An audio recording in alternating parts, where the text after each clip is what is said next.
चालाक बुढ़िया की कहानी। चालाक बुढ़िया की कहानी बहुत ही मनोरंजक और सीख भरी है, जिसे के बाद आपको बहुत अच्छा लगेगा। इस कहानी में एक बुढ़िया अपनी सूझबूझ और चालाकी से शेर, भेड़िया व मगरमच्छ जैसे खूंखार जंगली जानवरों को चकमा देकर जंगल के रास्ते होकर अपने बेटी के यहाँ घूमने जाती है, और फिर जब वापस उसी जंगल से लौटती है तो उसके साथ क्या होता है। एक बार की बात है, एक थी बुढ़िया। वह एक जंगल के किनारे पर एक छोटे से घर में अकेली रहती थी। एक दिन की बात है, उसे अचानक ही अपनी बेटी की याद सताने लगी। इसलिए उसके मन में विचार आया कि एक बार जाकर अपनी बेटी से मिल आऊं। उसकी बेटी के घर का रास्ता जंगल से होकर गुजरता था, लेकिन उस बुढ़िया को इस बात की जरा भी फिक्र नहीं थी। वह जंगल के किसी भी जानवर से नहीं डरती थी, इसलिए वह अपनी बेटी से मिलने के लिए चल पड़ी। लेकिन वह अभी कुछ ही दूर पहुंची थी कि उसे रास्ते में एक शेर मिला। इतना बड़ा शेर उसने पहले कभी नहीं देखा था, मगर बुढ़िया को शेर से जरा भी डर नहीं लग रहा था। वह सीधी चलती जा रही थी, लेकिन बुढ़िया ने कहा, अभी स्वाद न दे पाऊंगी, लड़की के घर जाऊंगी, अच्छा खाना खाऊंगी, मोटी होकर आऊंगी, तब मुझे तुम खा लेना। शेर ने बुढ़िया की बात सुनकर सोचा कि यह ठीक कह रही है, इसलिए इस समय बुढ़िया को जाने दो। जब बुढ़िया वहां से थोड़ी दूर आगे बढ़ गई तो उसे रास्ते में एक भेड़िया दिखाई पड़ा।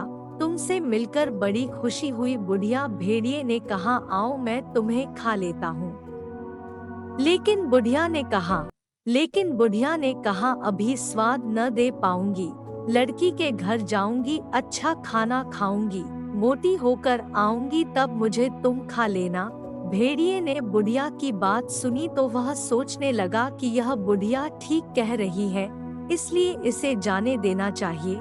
बुढ़िया कुछ दूर आगे चली ही थी कि रास्ते में एक मगरमच्छ मिल गया। तुम्हें देखकर कितनी खुशी हो रही है, बुढ़िया मगरमच्छ ने कहा, आओ मैं तुम्हें खा लूं।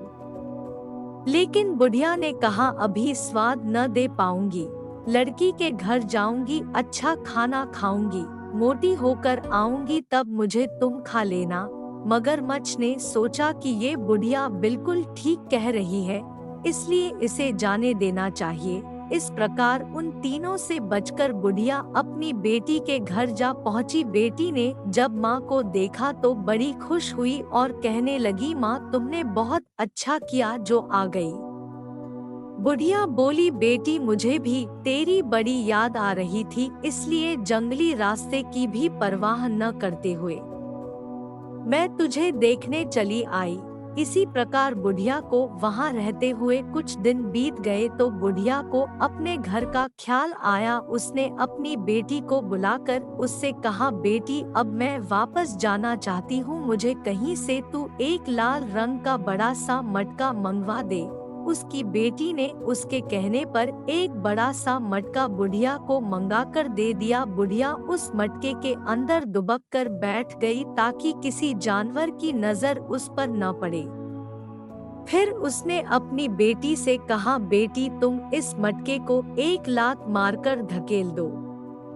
माँ की बात सुनकर बेटी ने मटके को एक जोर का धक्का मारा। धक्का मारते ही मटका तेजी से लुढ़कना शुरू हो गया और लुढ़कते हुए जंगल के रास्ते में जा पहुंचा। बुढ़िया बेफिक्री से उस मटके के अंदर छिपी बैठी थी, मगर जंगल के अंदर मगरमच्छ बैठा हुआ बुढ़िया की राह देख रहा था। अचानक मगरमच्छ की नजर उस लुढ़कते हुए मटके के ऊपर पड़ी जो उसकी ओर आ रहा था।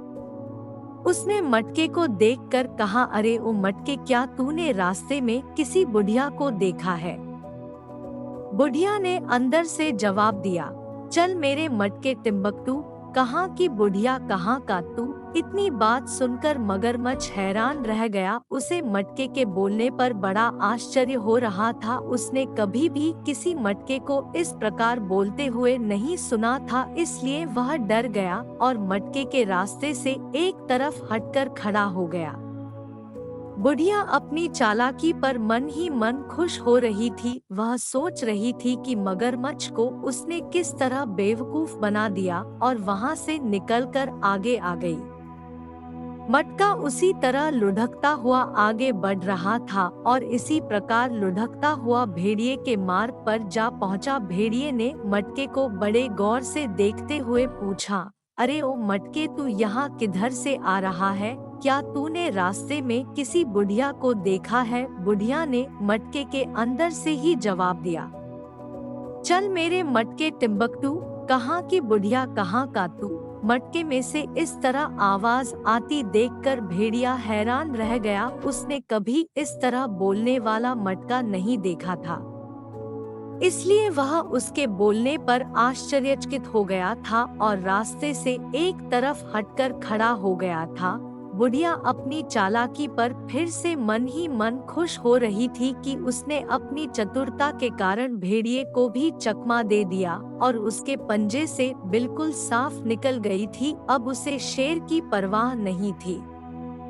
मटका लुढ़कता हुआ उसी तरह आगे बढ़ रहा था। अब बुढ़िया आराम से बैठी हल्की हल्की नींद में सो रही थी, इसलिए उसकी आंख भी लगने लगी। अब मटका लगभग जंगल के किनारे पर जा पहुंचा था, मगर शेर वहां बैठकर बड़ी बेसब्री से बुढ़िया का इंतजार कर रहा था कि अब बुढ़िया आए और वह उसे खाकर अपनी भूख को शांत करे और उसके मांस का स्वाद ले।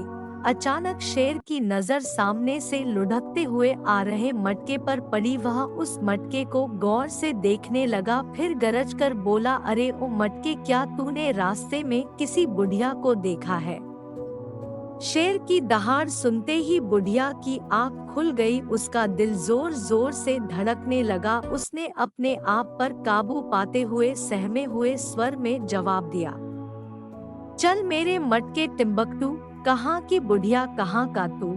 शेर ने बुढ़िया की आवाज को अच्छी तरह से पहचान लिया। उसने अपने पंजे से मटके पर जोरदार वार किया। एक पल में ही मटके के 2 टुकड़े हो गए। बुढ़िया मटके से बाहर निकल आई तो शेर ने दहाड़कर कहा, अब मैं तुम्हें आसानी से खा सकता हूँ। लेकिन बुढ़िया पलक झपकते ही नीचे की तरफ झुक गई। उसने जमीन से मुट्ठी भर मिट्टी उठाई और शेर की आंखों में झोंक दी। शेर जोर जोर से चिल्लाने लगा, मुझे तो कुछ भी दिखाई नहीं दे रहा है। इतना सुनते ही बुढ़िया जल्दी से वहां से भाग ली और दौड़ते हुए वह जल्दी ही जंगल से बाहर निकल गई। वह हिफाजत के साथ अपने घर पहुंच गई। उसने कहा, मैंने सबको खूब ललचाया पर कोई भी मुझको खा न पाया। माना कि मैं बुढ़िया हूँ पर अक्ल में बढ़िया हूँ।